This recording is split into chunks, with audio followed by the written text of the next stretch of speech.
So there was this woman that was extremely annoyed with these hipster tech dudes in San Francisco. She told her friend that she was looking for where the real men were. And in her mind, the real men were in the He-Man Valhalla of Alaska. These rugged country men that fight off bears and fight off wolves. So she figures, well, I'm not finding any of the men I want in San Francisco. So I'm gonna move to Alaska. Now she told one of her closest friends that she, the city girl who wasn't into Alaska or the wilderness at all, was gonna move up to Alaska because she was looking for her dream guy. Now her friend said, are you sure that's something you wanna do?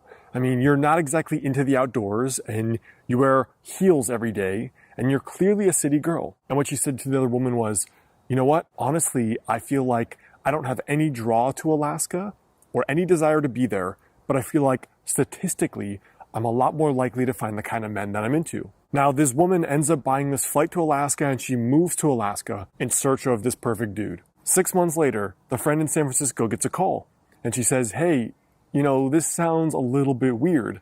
I met this great guy in a random cafe, but guess where he's from? And she said, he's from San Francisco and he's here in Alaska just on a business trip. So this story is from Tasha Silver's book, Outrageous Openness.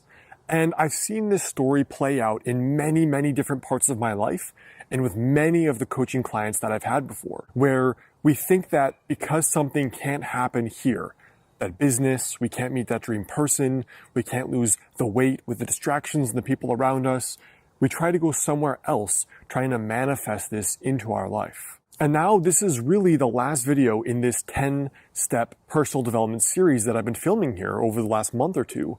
And the reason I concluded with this is simple, because the big idea and the big picture behind all of these things is that one of the craziest things I've seen play out in life is that sometimes when you believe that those crazy things can come true, they often will. And it doesn't mean all your dreams will come true, but when you believe that you can make amazing friends or meet that dream person, no matter how unlikely where you are now, you often end up finding someone like that, or finding friends like that, or you end up being that really successful business owner even though you're in a small town. It's just the belief that anything is possible, anytime, that already precludes you to the possibility of something really amazing happening. And in my own life, 5 or 6 years ago, I never thought any of these things would happen.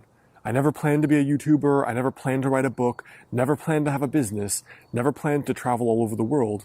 And now, 6 years later, here I am, having done all those things to a decently high degree, all because one day I said, what if those people I look up to and admire really aren't that special? And look where I am now. That's all I got for today. A simple story that I think can help you get in the right mind state, that honestly anything can happen anytime. And if you just have that little seed, you follow your goals, you follow your soul, what you feel like is your dharma or your purpose in your life, and you do the work, pretty amazing things can happen.